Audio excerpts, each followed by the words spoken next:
In 2014, Russia encroached on Ukrainian territory with its legal annexation of Crimea and support for militant separatists in the Ukrainian Donbas. Then, in September 2015, Russia officially acknowledged that it sent troops into Syria in support of the Assad regime. However, we should remember that Russia had strong military presence in Syria even before and had been training the governmental troops together with Iran since 2011, the start of the war. Although Ukraine and Syria may seem like worlds apart, they face a common threat. On June 18th, English-language newspaper Kyiv Post is hosting a conference focusing some of the themes that tie these two countries together, including war and territorial loss. So we have with us Brian Bonner, who is the editor-in-chief of the Kyiv Post, and Wael Aleji, who is the spokesperson from Syrian Network for Human Rights from London. So first of all, thanks a lot for being with us and good evening. And Brian, we clearly understand the first reason. The new publisher of Kyiv Post is Syrian himself, living in Ukraine, so that's his initiative to have that, what I understand, correct me if I'm wrong, but what is the main idea behind it? Natalia, thanks a lot for having us. You're right, it wasn't my idea, it was Adnan Kivan, the new publisher of the Kyiv Post since March 21st. We've been here talking about him before, and it was a good idea. He's from Syria. He hasn't been there since 1983. He's anti-Assad, and he's a businessman who had a success in Odessa. What we hope to get out of this is to build alliances, build friendships, build understandings, because as different as the two situations are, and as different as the nations are, and the scale of the tragedy and the complexity, there are a lot of things in common. We have the Russian intervention.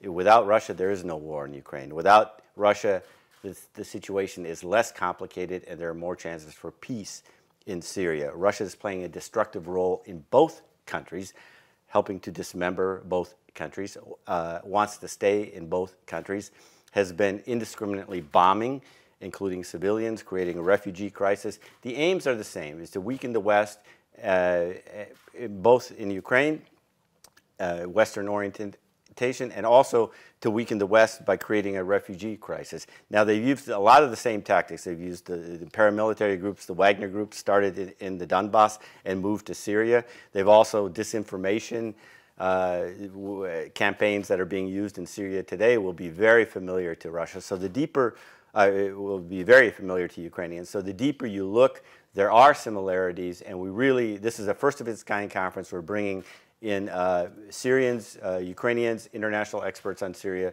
We hope it is just the first of many until we see these wars end. 7 years now in Syria, and we're in the 5th year now in Ukraine. And Wael, so what are the things you think that the Ukrainians should know and the people here on the war in Syria? Something which goes beyond the usual international headlines, which is more about geopolitics. Well, you know, the aim of the conference, as Brian said, is to educate the public and to raise awareness and to talk with policy makers and decision makers about what has been happening in Syria and about the destructive role that Russia is playing in Syria. The relationship between Assad's regime and Russia goes way before the conflict. Or the uprising in 2011. Now, since 2011, Russia has maintained a position in which supporting a brutal and sectarian regime, a regime that has been killing its own people using chemical weapons, using ballistic missiles, using barrel bombs, a regime that destroyed most of Syria now. So Russia is a destabilizing force in Syria, and the situation in Syria, and because of the Russian intervention, is affecting the neighboring countries in Syria, in the Middle East, and threatening international peace and the stability in the Middle East. And we definitely share the idea of solidarity between the Ukrainians and Syrians who suffer from the war. At the same time, what are your concerns and on really comparing those very different wars? Because, you know, Ukrainians are very concerned about using the term of the civil war because it's an artificial conflict which we call the war against Ukraine. At the same time, clearly, we know that it's an inner conflict in Syria. It wasn't brought from abroad in the beginning. Also, the level of devastation is definitely different. 500,000 people almost dead in Syria, 10,000 in Ukraine. At the same time, the use of air force, which is fortunately for Ukraine, isn't there. So somehow there are some things which probably, and also the whole part of the jihadist movement of ISIS, of the terrorist threat, which is indeed, and also other regional partners from Turkey to Saudi Arabia and Iran. So this is a complex issues, but what are also the concerns? We should understand that these are the things in common, but there, of course, we can't really consider that there should be the same solutions or same things discussed. Yeah, absolutely. Would you like? Yeah, there are similarities and there are differences. I didn't get your question, sorry. No, my idea is that there would be some concerns if you're like, for instance, for Ukrainians would be concerning to use the kind of the term of the civil war to compare the Ukrainian war to Syrian. The nature of the conflict in Ukraine is different from the nature of the conflict in Syria. In Syria, there was a popular uprising against a sectarian and brutal regime. The regime retaliated in extreme force, which caused the situation to escalate. And later on, regional powers and non-state players interfered in the conflict, and we are where we are now. The situation in Ukraine is quite different. It was a direct invasion by Russia and its militia and allies. In Syria, the Russian intervention was in agreement with Assad's regime, so it wasn't a direct invasion. In fact, in reality, it is an invasion. Russia has been using its air force to bomb residential areas and civil facilities indiscriminately, causing thousands of casualties, causing massive destruction.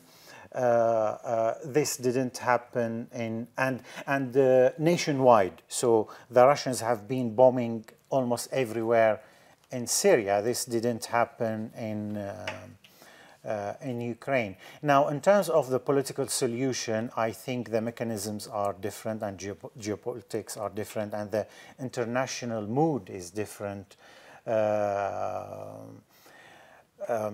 Russia is in Ukraine probably to stay for a long time. They are there to stay in Syria, but probably they are more willing to discuss an exit or a political solution. So that's how I see it, really. And Brian, do we know more on particularly the same things which are used in the both wars? For instance, like you mentioned, the Wagner group, the group of the mercenaries who are fighting in Syria now and were involved in the Donbas, and to what extent we really, in Ukraine, you think we understand what's going on there? Well, I had to get up to speed on the Syrian situation, that's for sure. And you're right, people gave us strange looks at the beginning. Why are you comparing this? Ukraine is not a civil war, Syria is a civil war. Well, yes, we understand that and we know that. But to give you an example, just reading some news reports today, Assad has said, and it's part of the Russian propaganda machine, that the West is going to use chemical weapons as a provocation to blame it on Assad. How familiar does that sound? I mean, well, where Ukraine, the victim, is portrayed as the aggressor in Russian propaganda. And this is from the same nation that's been blocking United Nations Security Council resolutions in both nations, which could be helpful to resolving both wars. Obviously, Russia is playing an obstructionist role, a destructive role, and an evil role in both countries.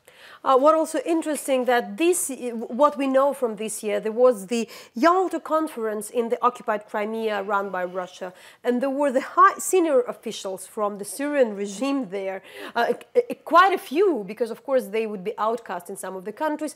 We knew that some of the Assad kids were in the Artak camp, which is a bit exotic. I would use this word. It sounds a bit exotic. But really, what are the new developments in Russian-Syrian relations? If we speak besides Russian military being present, having their military base. Well, the Russian military presence in Syria is substantial, and it's getting bigger. And in terms of Syrian politics, it seems that the main and the biggest decision maker in Syria is Putin, not Assad. And not Tehran? To a lesser extent. To a lesser extent. To a lesser extent, yeah? Yes. Obviously, the Iranians have their own objectives, which are not necessarily in line with the Russian policy in Syria. And in some places, there is a conflict of interest. So there is some sort of tension between Iran and Russia in Syria regarding certain issues, but ultimately the big boss is Russia, not Iran, and certainly not Assad, who is technically a puppet for President Putin now. And what we can say about a possible involvement of the West? You know, that probably you're trying to raise not just solidarity between Syrians and Ukrainians, but the international attention to that. Any way that somehow the issues of the Ukraine and Russia and Syria and Russia could be dealt by the same people in the same terms, because sometimes it's even sometimes it might be tricky. You know, we understand that France has in some of the positions the West would like to cooperate with Russia on fighting the terrorism in the Middle East.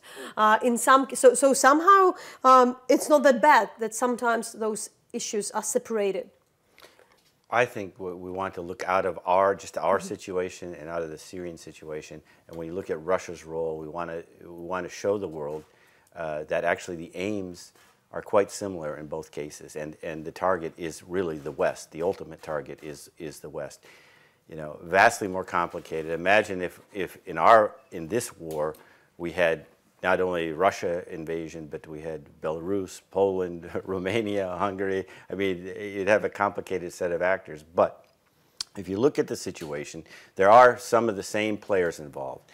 And if we can get them online, because clearly the United Nations Security Council is not working because Russia is able to veto everything, including any accountability for chemical weapons, for bombing civilian areas, and so forth. But if you look at Germany, they play a huge role in the peace process in Ukraine.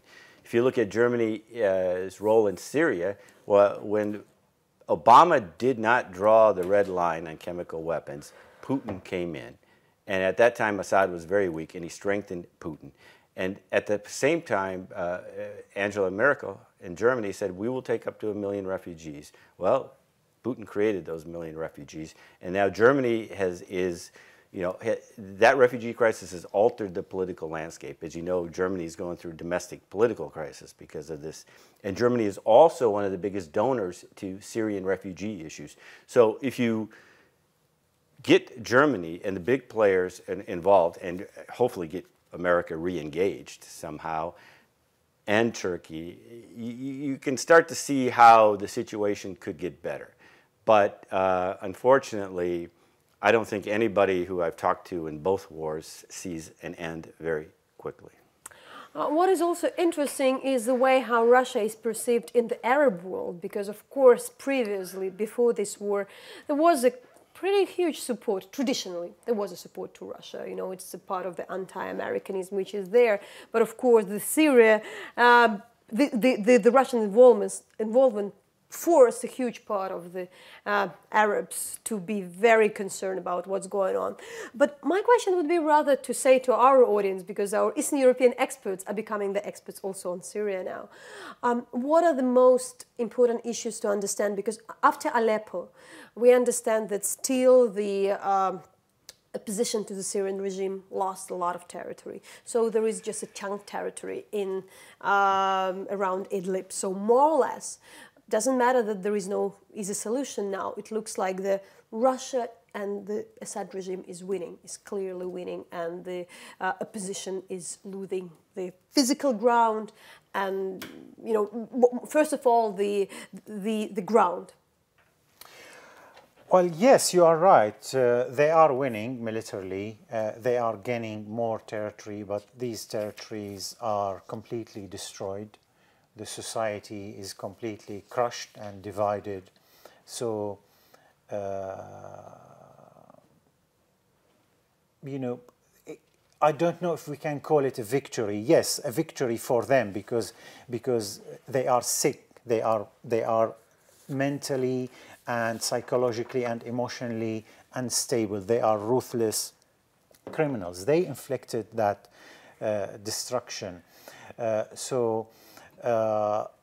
But again, where do we go from here after the military victory? Where do we go from here? What about reconstruction? What about reconciliation? Because the society, the Syrian society, is hugely divided now along ethnic lines and sectarian lines. There is the Arab-Kurdish division. There is the Sunni Alawite division, let's put it like that, so frankly. So where do we go from that? Those who perpetrated those crimes cannot be part or cannot be the moderators or the facilitators. It doesn't work. And as I mean, far from a Syrian expert, which is another reason why I'm going to learn a lot at this conference, but I mean, I understand from experts I talked to that Assad's hold on territory, even in his so-called control, is not that strong. There are areas where Kurds and opposition dominate. The other thing, you know, again, goes back to Russia. They're better at destruction than reconstruction. Who's going to rebuild Donbass after they've destroyed it? Who's going to rebuild Syria after they've destroyed it? If they're counting on the West, it would take a big change in policy, because the European Union policy is there's not going to be, we're not going to help reconstructing Syria until there's a political change. And for some, that means Assad has to go. Now, it's so unfortunate, and this is another reason to tie the two together. If we see the Russian aims in Ukraine as similar to in Syria and aimed at the West, then maybe the West will have a change of heart in doing business as usual. I mean, again, go back to Germany. Despite its involvement in the peace process here in Ukraine, despite its generosity in accepting refugees from Syria, despite its generosity in giving money to help refugees in Syria, it still gave a green light to doing business as usual with Russia through Nord Stream 2. This has got to end if Putin doesn't change his policies. So there are way more topics, from disinformation to the actual use of weapons, but we have, and you have, the full conference to discuss this Monday. So wish you the fruitful discussion and your knowledge, and thanks for being with us. Thank you.